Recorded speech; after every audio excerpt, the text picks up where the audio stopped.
Brothers and sisters, welcome back to my channel, and today we're gonna go over some Kewl Tune gameplay. The DC is behind the doors, it's coming. We're gonna see a new team qualifying for Worlds, new teams actually qualifying for Worlds, and Kewl Tune seems like one of the best decks for the TCG and for Master Duel. So today we're gonna go over some gameplay on how Kewl Tune can win going second. But remember to subscribe to my channel, remember to click the notification button, and remember to watch all of my videos. That's it, let's proceed. So the first game is gonna be against Vanquish. Now, Vanquish is, again, like another suitable deck for the DC Cup, because the K9 strategy, the Vanquish grind, plays extremely well into boards. And that's why many people are gonna opt for this deck for the Cup.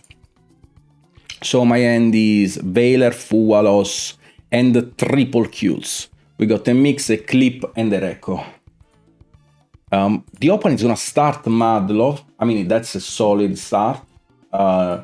It kinda, like, obviously it's bad into Droll, it's bad into Ogre, because you can always stop the field spell. Usually they always open it with Burger, but this time, never mind, it did open it with a Burger. My opponent is an extremely talented player. I think they are, like, there might be actually a theory about, like, actually playing 3 Burger this format with so many Veilers and Impermanents flying around. Like, I'm actually throwing end traps and they still play through it. Like, it's actually crazy. Sometimes they have Izuna, sometimes they have Burger in order to dodge it, sometimes they have Case, you know, sometimes they just open Jokul plus a 5 and you know you're already dead. Yeah. Anyways, Veiler, Chain Fuwa. Fuwa resolves, but Fuwalos against this deck is not extremely good. Like, they can set up a very good mid board.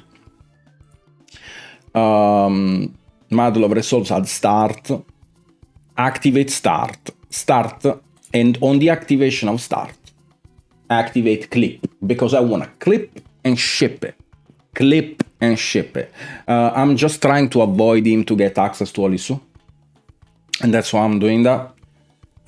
Clip is being played as a one-off. This motherfucker just activated Maxi on my ass. Clip is just played as a one-off simply because the combination of Clip, except with the Mix, doesn't really gain any value. If you think about it, right, like, Clip and Mix will pop a card and will add the card and will give you a body on the field, which can trade effectively well into your opponent board. Because you can, like, use the Track Maker on the field and the Tanner in your hand in order to go for a Zalen, then Track Maker in the graveyard in order to bounce. Your opponent cannot really chain any card to that, because otherwise the Zalen will gain a negation. While for Reco, it's way worse, because with the Mix you can add the card, put a body on the field, and trade with an opponent body, which means it's a plus theoretically 1. Like, it's a +1 theoretically, okay?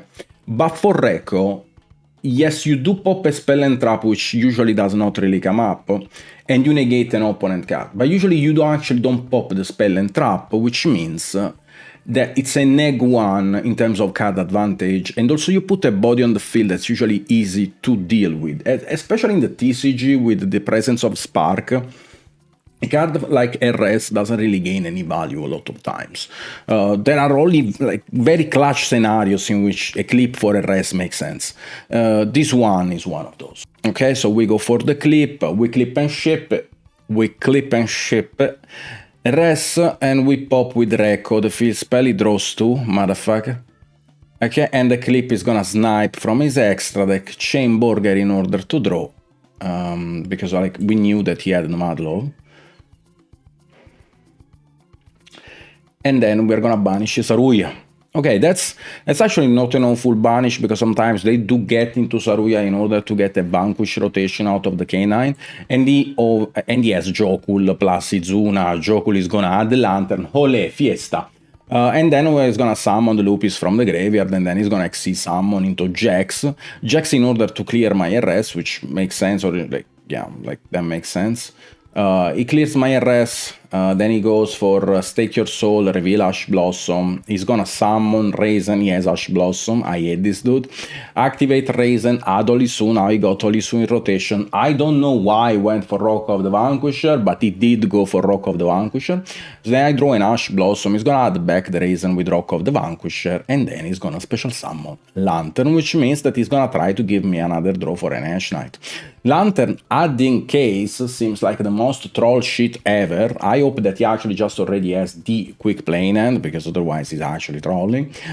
He's gonna go for a Reaper now. Actually, he might not have it, so he goes for Reaper, gives me another draw. I try to Ash it. I think it's important here to actually Ash the Reaper, because, especially in a deck like Kewl Tune, you are gonna Rotary.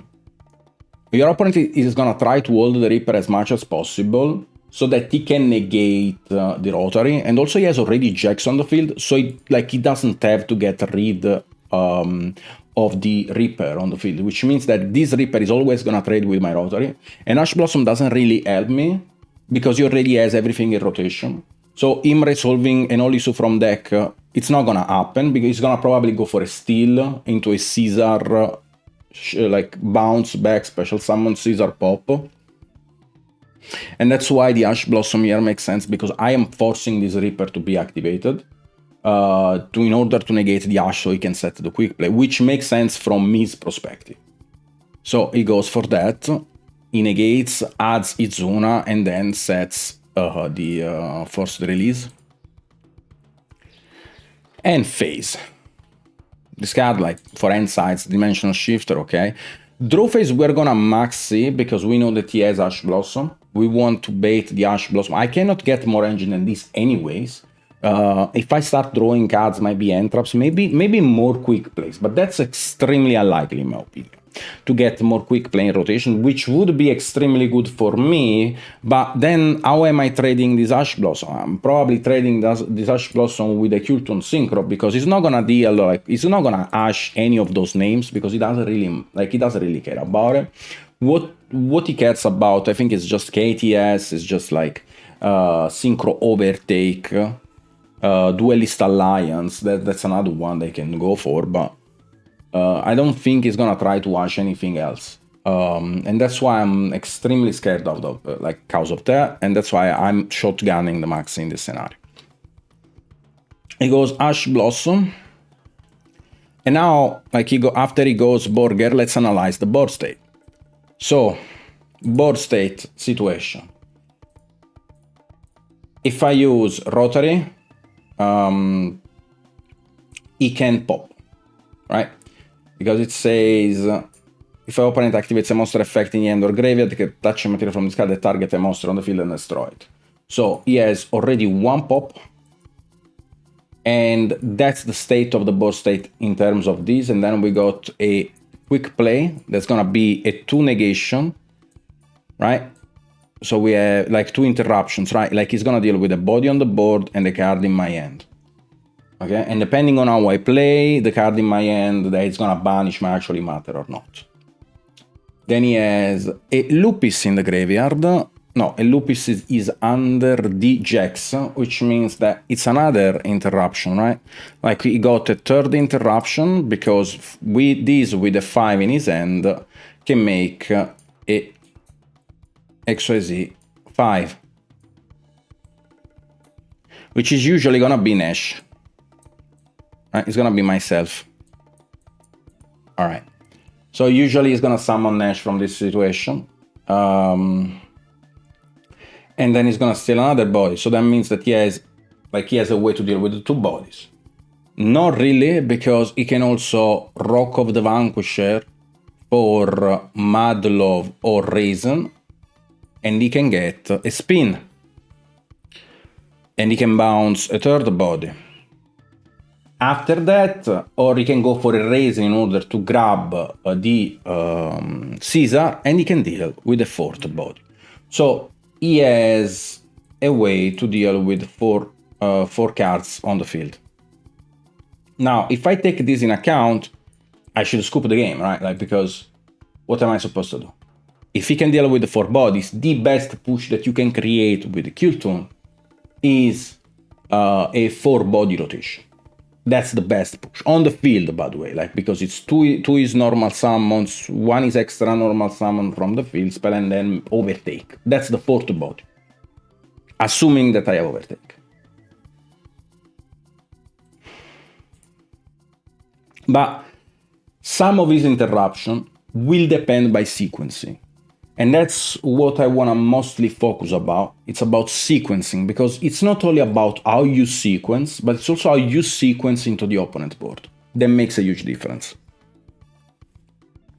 Because theoretically speaking, him being able to deal with 4 bodies on my field should be game over. But by technical plays, by me navigating through his interruptions and the way things, like me actually going in his mind, right? Like me actually like swimming in his brain, might change some of his plays and outcomes, because I can fake that I have something that I actually don't have, for example. Like sometimes, I don't know if you were able, even in a situation in which, like, let me fake battle phase, because maybe I can I can get rid of one of his interruption, or if I want my opponent, if he's playing Brand and I fake battle phase and I try like to fake the evil, my opponent might go for Sanctify. And if you go for Sanctifier, maybe I have a Bell, maybe I have a Call by the Grave, which will deal way better into his board, right? Like, those are things that people really don't take in account. It's not always what you have in your hand, but also what your opponent assumes that you have in your hand. That makes a difference in some games, not in every game, but in some games it actually does. So Ash the Maxi, and then standby phase, main phase, and then rotary effect in order to reveal the mix that's gonna trade with the jacks. So mix effect, jack effect, chain, KTS. Now, let's talk about this chain of KTS, or why am I doing it? It's because I want to force the forced release. And then what am I gonna add with this KTS? This KTS can add JJ. Or many people, or like a good chunk of people, don't actually know the KTS, Kewl Tune Synchro, can also add the JJ field spell. And the JJ field spell, especially in this board state, it is a very good push. So now I'm trading with 2 interruptions, right, on 1 card. I'm trading with a sand from the force release, and I'm trading with the jacks in order to pop. So now suddenly, as you can see by sequencing, I was able to cut the 4 pops into 3 pops, okay? So it's gonna go for Werewolf, it's gonna deal with my mix, and then my KTS is gonna resolve in order to add JJ. And now here is the thing, my mix resolves and I add Q. He's gonna go Lupis, and he's gonna try to establish another way to interrupt or to get or to deal with some of my bodies. Lupis into Nash Knight. Set field spell, normal summon Q. It's important because it's whatever he decides to get rid with Werewolf doesn't matter in this game state. And I can establish an extra body on the field. And this deck plays only if you can stick bodies on the field. So by doing this, he's gonna get rid of a useless card, which I don't care, that I can always replace with Q, because I opened that much engine, right? And I cannot activate I cannot activate the JJ, because otherwise it's gonna wolf my Q, and then I will not have any easy access to get a Q in rotation, because remember, Q can only be used if it's normal summoned and not special summoned. So Werewolf, in order to get rid of a useless card that I can always replace by using like a Rico effect, because the Rico is gonna give me another rotary. If he gets a rotary, it's fine, because I will have a rotary on the field, and then I can add something like another mix. I will get another mix in hand, because so I can use the effect in the graveyard. Anyways, Q summon a res, because in this situation, I am looking in order to establish a negation. As you can see, I summoned the RS in my opponent turn, and now I add it in the graveyard. And this is gonna trade with another pop, right? Like, this is gonna trade with the Nash Knight. He had 4 pops, Now suddenly there were 3 after my first sequencing. Now he has only 2 pops, right? Like 2 pops, like 2 removals, right? Because the Nash Knight is getting checked by RS. And then he should have the Rock of the Vanquisher for a Madlov or for a Raisin.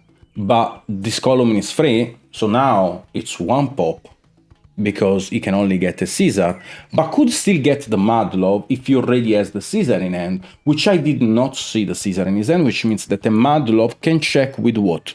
Madlov bounces the lowest defense on the field, which he cannot because he's stuck with a Burger. So right now, theoretically speaking, he has only 1 pop. Okay. So, activate JJ. JJ is gonna extra normal summon the Reco, and the Reco is gonna give me a Rotary. Now, I have 2 force on the field, as you can see, cannot really trade with anything, because realistically speaking, once again, he has only 1 pop, which means that if he tries to deal with one of my 3s, I have still the other one in order to go into Trackmaker, and that's what I'm thinking right now. I'm like, okay, it needs to be Reco, it needs to be Rotary, because he can never deal with to level 3, because I'm checking the National. Okay, so we go into Trackmaker, and then we go Classic, 1, Chainlink 1 Trackmaker, Chainlink 2 Rotary, Chainlink 3 Cube, because we are going second. We don't really care about his top deck. I am gonna give him another Madlov, obviously, because I know that he has 1 in hand. And from his end, we see that he does not have a Caesar rotation. So we're gonna just add another level 3. It needs to be a level 3, because I am trying to establish a Zalen, and then I have an KTS for a battle phase. So I have Zalen here, that's gonna check actually everything now, because now he's totally checked. Now he has nothing more, because he did not want to use, for some reasons, this Rock of the Vanquisher, because he knew that I could play through it, so I was waiting for a better spot, but I knew that like he was trying to get value from it, so I start countering every possible interruption that he could have. Like this Rock now is checked, because now I'm using also the Trackmaker in the graveyard. So whatever he does, I don't really care. This KTS is checking whatever he summons, because he's clogged right now. He cannot only take. That's why in this position, I am not trying to remove bodies in the main phase. If I do remove bodies, it's either in the battle phase, or I do it when my Zalen is safe. Anyways, I remove the Werewolf, and it's gonna go Nash Knight. The Nash Knight is gonna be negated by a rest, because I don't want him to, deal with my body. And I have to do a rest and not chain anything into Zalen, because he could always chain Rock of the Vanquisher. He decides to go Olisu for Raisin and summon Olisu, and then Olisu in order to take. I know that he has no chainable right now.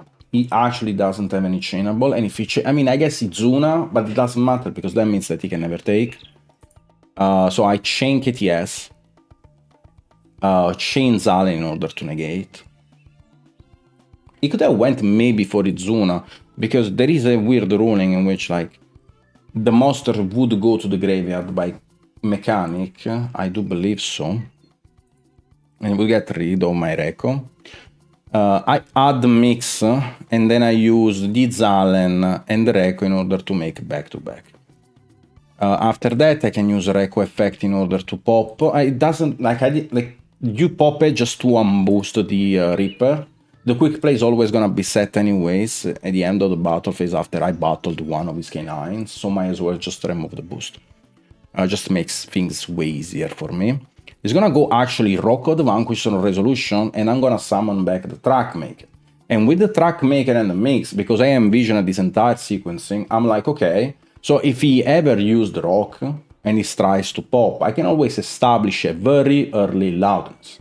Right, like with my first B2B, I can always get a loudness, so, he cannot pop the back-to-back, and the loudness is gonna actually check another of his bodies if he tries to use any trigger, because I can just banish again the Trackmaker or the mix in the graveyard. So we summon a Loudness Sword, which goes to 33 because he has an Ash in the graveyard. Mix effect in order to pop the Nash Knight. Chain Raisin in order to add. Back to back in order to summon back the Zaylen.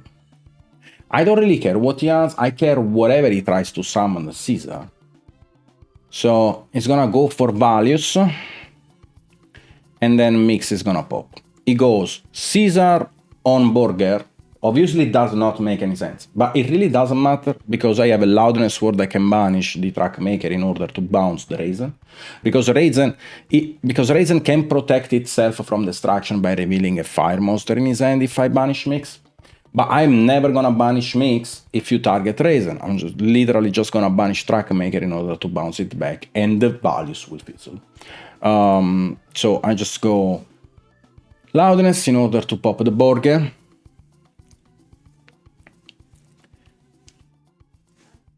Then it fizzles, it goes Izuna, that doesn't matter, I already used Lupus, so it really doesn't matter. Just gonna send something in the graveyard, I'm gonna attack with the Loudness Sword. I'm gonna attack with Zalen. I'm gonna attack again with Zalen. And then, a fat chunk of his life points are gonna go away with RS and finish it off with the Loudness Sword. And that's how you win going second with the Kewl Tune. It's an extremely precise way to play or like gameplay, because the deck does not have a lot of tools into boards if your opponent does even an half board, right? Like, so you need to be extremely surgical with it. But brothers and sisters, remember that I did a spreadsheet of Kewl Tune, and Kewl Tune is an extremely complicated deck to play going second. And it requires a lot of thinking. And yes, sometimes it's autopilot, but especially going second, with the main lines that you will find the full sequencing, you will see all the sequencing that I did in those games and that I'm expecting to do during the Cup, and I'm expecting you to do during the Cup, in order to win impossible games. Remember to check my metafile, it's gonna be in the description. And that's it. Have a good one. Kiss kiss. Another one could be, I think it was this one. I think I was testing some cards, right? Like, I'm testing Ferrir, I believe, in this one. And I didn't dislike it, actually. Because when you have already 18 entraps, or like you have like a couple of entraps in your hand, then it actually makes sense, in my opinion. But yeah, anyways. No, this is another one, actually. Maybe I will show again Rebi later. So he goes special summon Ferrir, and then he goes into Sangengine. Ash Blossom on the Sangengine, because in Master Duel it makes so much sense to do it here. I guess it would make sense also in the TCG, right? Because he would establish an 8, then he would get the Golem and another monster in the Spell and Trap zone that he would sack for the Snake Eye Fusion, which is another 8. And 8 equals XYZ 8, which means Vampire.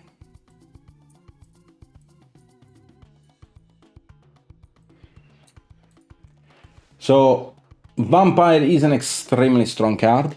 I am trying to avoid an 8 on the field. And that's why I'm doing this play.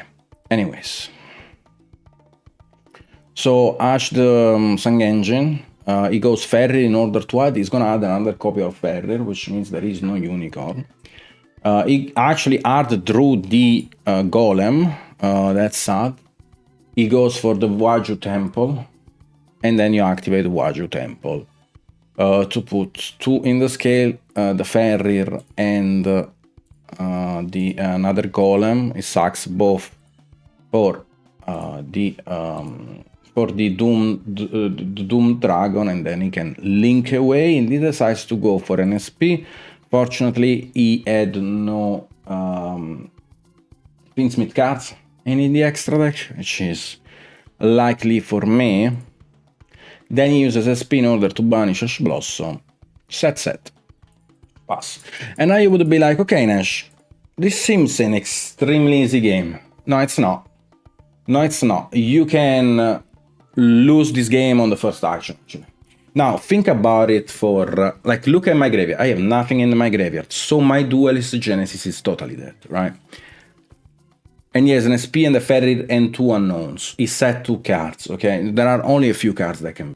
In this game, you can lose on the spot. Also remember that Rotary cannot be used if your opponent like doesn't have cards in hand in order to search. You can always shuffle from the graveyard, though. I want you to think for 10 seconds. And I want you to think about the sequencing in order to beat his board. Because you would say, okay, normal summon Reco effect, normal summon Q effect, whichever you choose. That loses to 1 single impermanence. Because the sequence would be normal summon Q effect, Shelling 2 SP, Shelling 3 impermanence, and I pass on the spot and the next turn I lose, basically. Okay, so like I have to assume that one of those back rows is impermanent. Because if we don't assume so, we are just we're just living in a dream. Oh, I see butterflies everywhere, rainbows in the sky. But no, we are not in a dream. This is a living nightmare. This is a Ferry and a SP, and possibly a double impermanence. So how do we deal with this? There are a couple of ways. First of all, I do not have to trigger the Ferry or the SP, which means that my first action needs to be a normal summon, no effect. But from there, we have 2 options, right? Because we have, first of all, which is gonna be my normal summon. Could be a Q, could be a Rico. Now, if you read the Kewl Tune cards, you will know that Rico is most likely the correct one. Why? Because Rico can trade with one of the back rows, but then I have to decide, okay, then what do I want to do? Do I want to go for Reco plus Veiler into a track maker? Okay, but now let's talk about the track maker line. Let's assume that I actually go for track maker, which would be Reco Shelling 2, track maker Shelling 1. It's definitely possible. It is definitely possible to do something like that. But what would that lose to? What would that lose to? And I'm running in my mind, I'm like, okay, I can make the track maker. Okay, so let's assume impermanence in this scenario. One of those is impermanence. So I go track maker Shelling 1, Reco Shelling 2. I pop the back row. And my opponent, like, target 1 back row. My opponent chains impermanence, chain SP, removes the track maker does not resolve, and I have a Genesis. That works. That kinda works. Because then I have... Then you already use SP, but he has still Ferry plus another back row, right? Now let's assume that this is still another impermanence. I can go Duelist Genesis. And with Duelist Genesis, I most likely will have to add a... an overtake. Overtake, yeah. So if I go for overtake, for a mix, then I just get impermanence, resolution Ferry, and I lose the game. Right? Like that those are all the thoughts in my mind that are speed running and like 30 milliseconds. Okay, so this line does lose to double impermanence. Okay, so let's assume another one. So if I normal summon Reco or Q, because and like in the other scenario, it doesn't matter if I normal summon Reco or Q, I can use the 2 in order to make a loudness war. Now, loudness war can force my opponent to misplay if he's bad. Otherwise, I still lose to double impermanence, but it gives me a chance. And I don't have to waste a track maker, because if I get impermanence on a track maker, it seems like nothing. But in a deck with limited push, that's a lot. Like, you actually lose a lot for losing a track maker effect, because the Rotary is dead because your opponent does not have cards in hand. So you actually do lose a lot in this scenario. So that said, if I don't want to go track maker, and I want to go loudness, then it's going to be Reco, Shelling 1, Q Shelling 2 stacked top deck, and I can clear one of my opponent's back rows, which is important. Let's assume that I snipe impermanence, my opponent activates impermanence, chain again, loudness war, banish the Reco, pop the other back. Could be smart. You could go chain SP on the Reco, on the Q, depending which one is the last in the chain link. And I will have to chain Loudness War for Reco in order to pop another back row. And if the card that I targeted in the first Reco effect was an impermanence, I get to lose 2 impermanence plus Ferrier on the next, which could not also be the case. No, I do. Not really, because I can always add KTS, add the field spell, extra normal summon Q. Extra normal summon Q, then QF I get impermanence, get Ferrier, and I still lose. So no, it doesn't work, unfortunately. So, from a 0% win rate, now I am on a 50-50, in which if I do not snipe the impermanence, or like if he doesn't have 2 impermanence, I can actually win the game. Okay. Or if my opponent misplays, I just win on the spot. So here it's not only sequencing, but it's like making the play that makes my opponent misplay the most. That's still correct. So I normal summon Reco new effect, and I will go into a Loudness War. And then it's gonna be chain link 1 Reco, target a back row, chain link 2 Q, in order to like banish the top 2 cards. I see impermanence, I give him an impermanence, he's playing the Magnet Warrior deck. That on Master Duel is absolutely cracked. This deck literally has no reason to exist. Every card in this deck, now half of the cards in this deck are banned. There is Curious, there is Block Dragon, there is Elf. Like, what the fuck, do you want more? You want more? You want more? Baron. Anyways, I snipe Dominus Purge, which is actually the best case scenario for me. And now we can go easily for Duelist Genesis. Adds KTS. KTS is gonna add JJ. He cannot really impermanence me because I can like he cannot really do anything to this. And if he has impermanence as last, it doesn't matter. You are always gonna trade with a Loudness War. He should impermanence Loudness War for sure. He should do it. He has to do it, in my opinion anyways.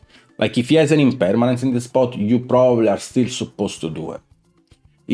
Because this Loudness War might check you by sequencing later, because if I force you to use an SP before, then this Loudness War is still gonna check your impermanence, and you can only target Loudness War anyways.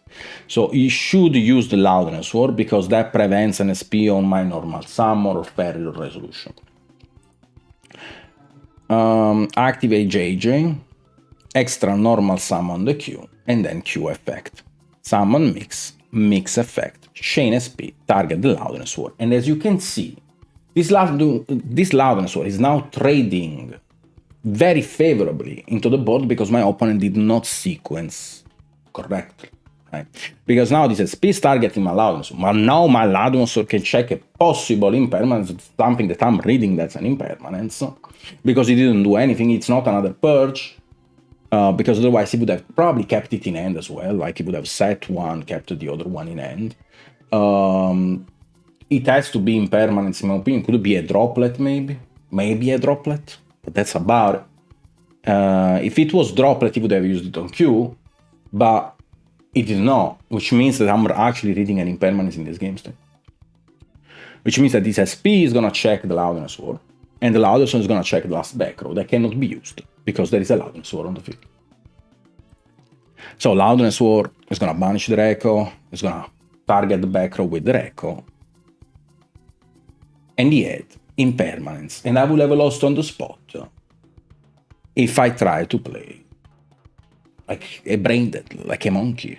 So no, No, it's not always normal summon activate effect. Sometimes is think a second and try to read. I know it's hard. You guys are YuGiOh players. I understand. I'm also YuGiOh player. Okay, reading is hard. I feel that. I really do. I really do. So mix add Reco. Ferrier on the JJ for some reason goes into RS because I can always, I guess, swap the cards. Goes into RS. Mix is gonna clear the Ferrier, and then Q plus Veiler in hand in order to make Trackmaker. Trackmaker is gonna add Kewl Tune Synchro, enter in battle, attack with the RS, and then activate KTS in order to add Rotary, and then use the 2 on the field and Rotary in hand in order to make a back-to-back, and then we're gonna give him some back-to-back-to-back shots. And that's it.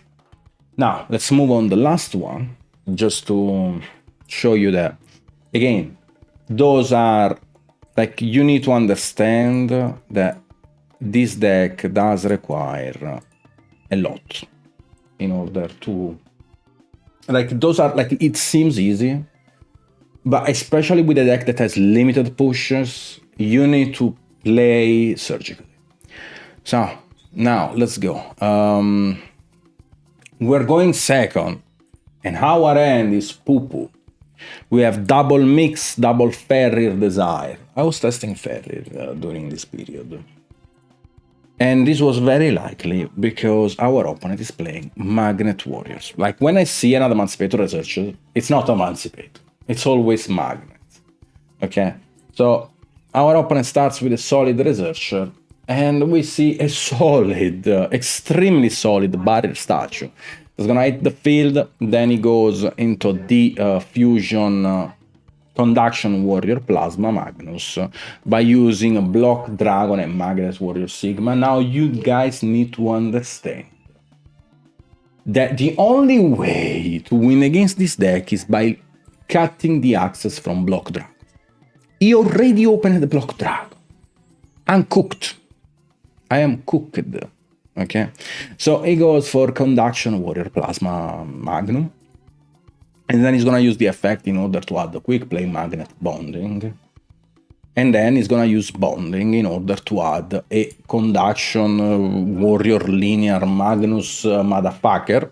Like, what the fuck is this name? Plus, minus, minus, plus, divided, subtracted. Goes into Reprodocus. And then he's gonna summon the plus, minus. Then he's gonna use the effect of Sigma Plus.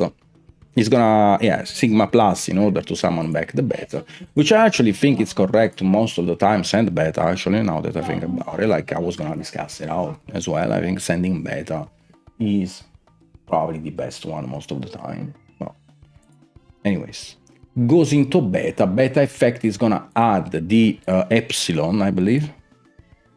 And then he's gonna use the fusion like Plasma Warrior, get the Epsilon on the field in order to Foolish for cost, and then he's gonna revive the minus, and then he's gonna change the type with Reprodocus and go into a solid Curious. That's the second banned card that was being played. With Curious, they do send a very broken card. It's Dragon's Mind, and you would be like, Nesh, why the fuck are they playing Dragon's Mind? For Droplet, for, like, for all the bullshit, basically, they're playing this card. Because, like, the way that you win on Master Duel is you set up your unbreakable board and you look at your opponent scrambling.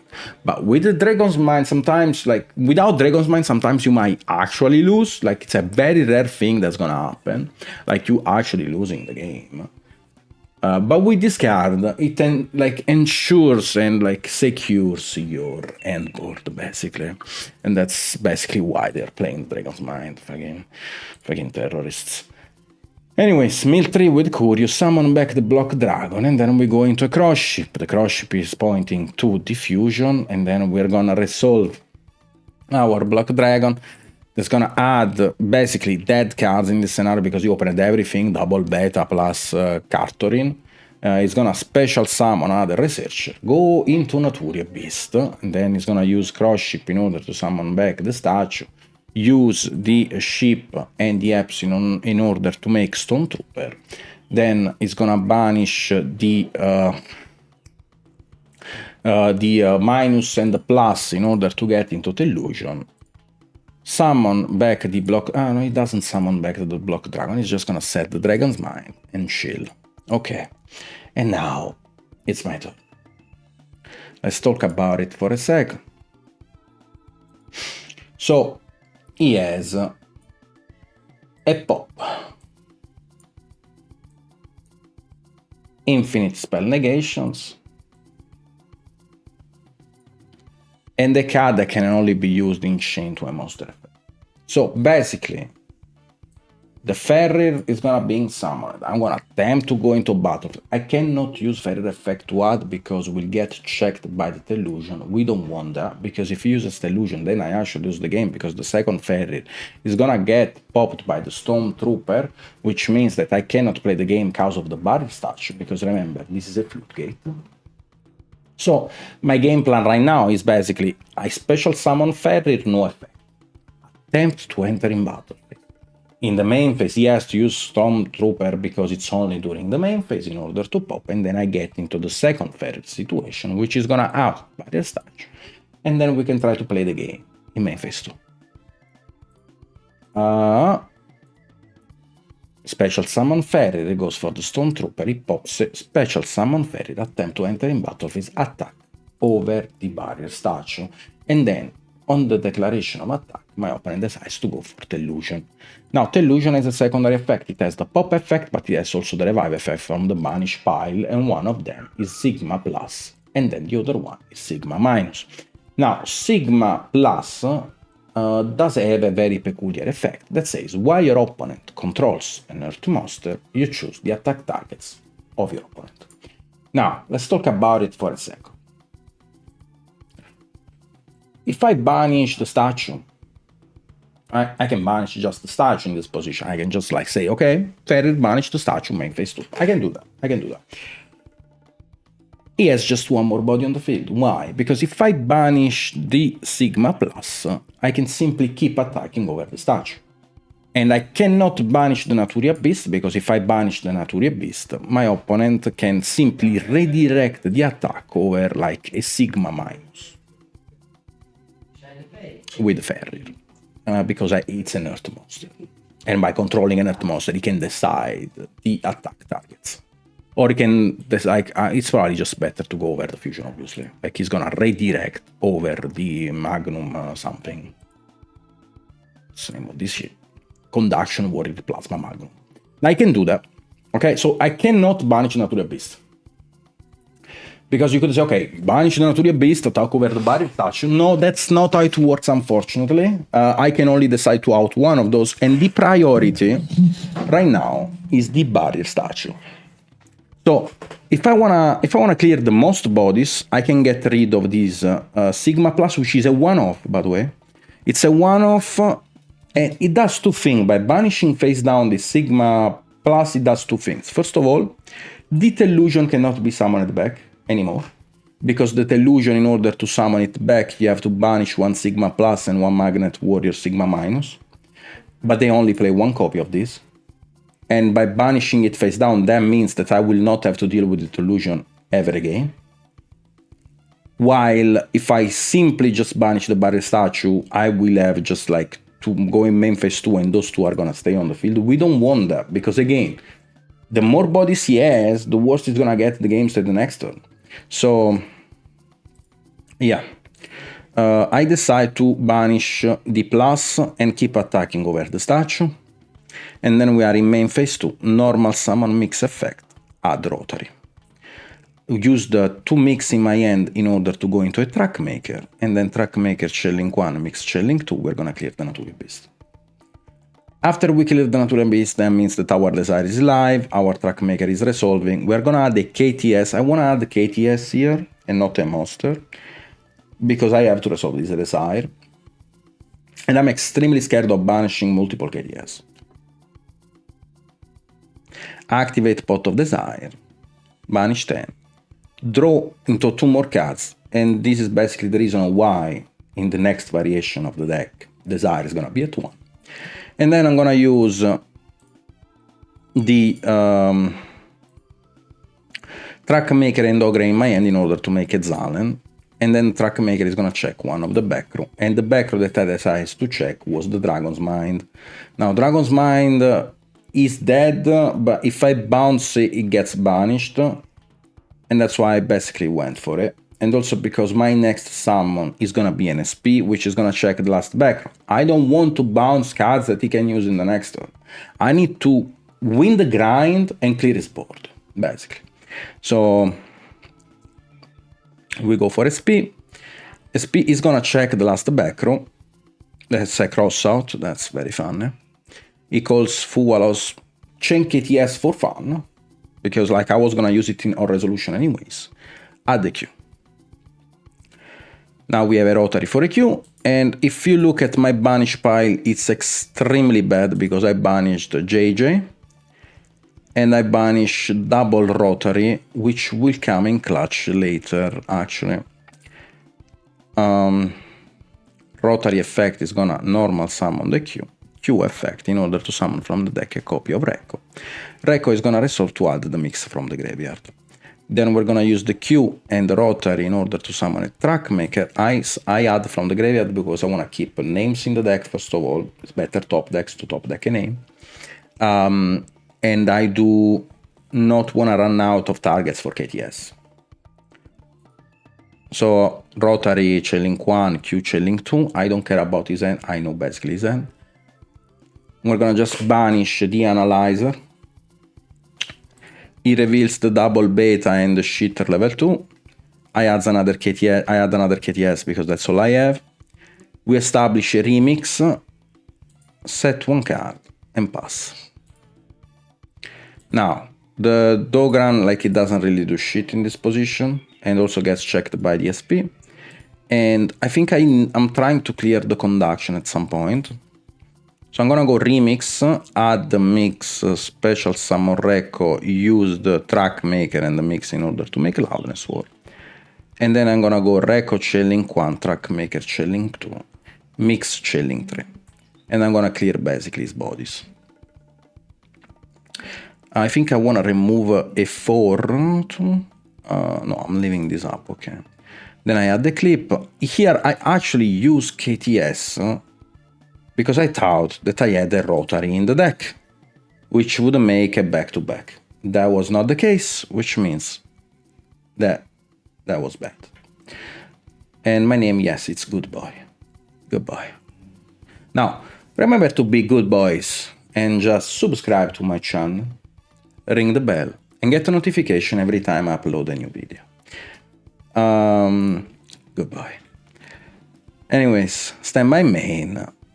He banishes 3, summons back the Block Dragon, and then he goes for Aussa. Activates Block Dragon again, which is gonna get met with a solid and very powerful, and then gonna stick it up his ass, Ash Blossom. And then I think he's gonna use Aussa effect, which gets checked by my SP.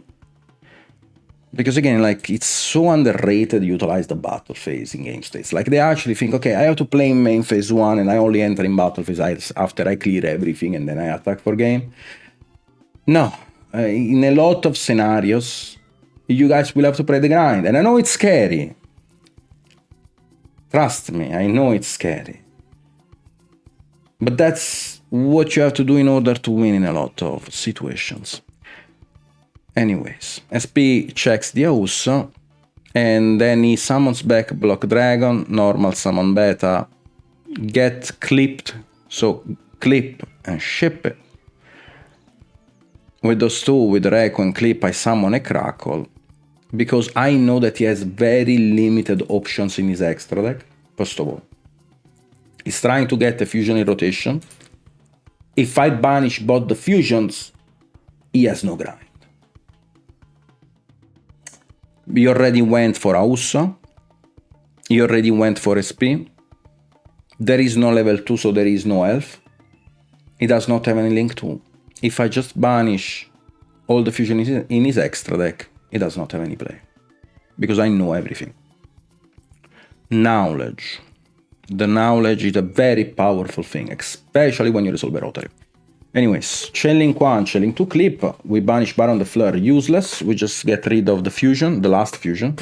He tries to go for Omega Plus in the graveyard in order to revive itself, but that unfortunately gets checked by the Loudness Sword, banishing the Rotary, and Rotary second effect can shuffle and monster a card from the graveyard.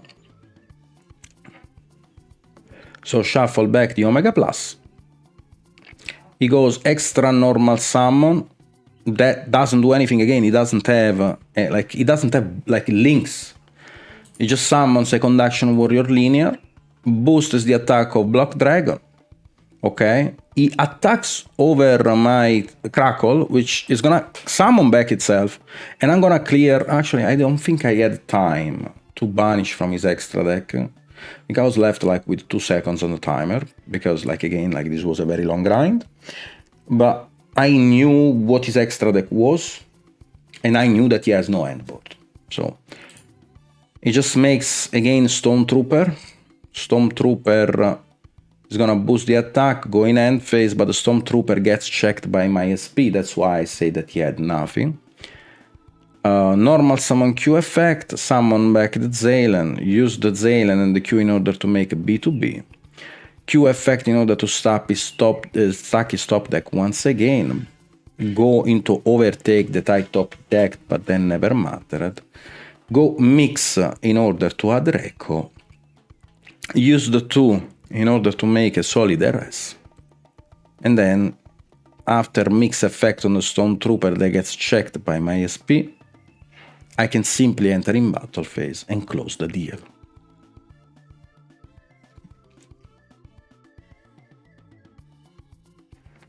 And that's how you play.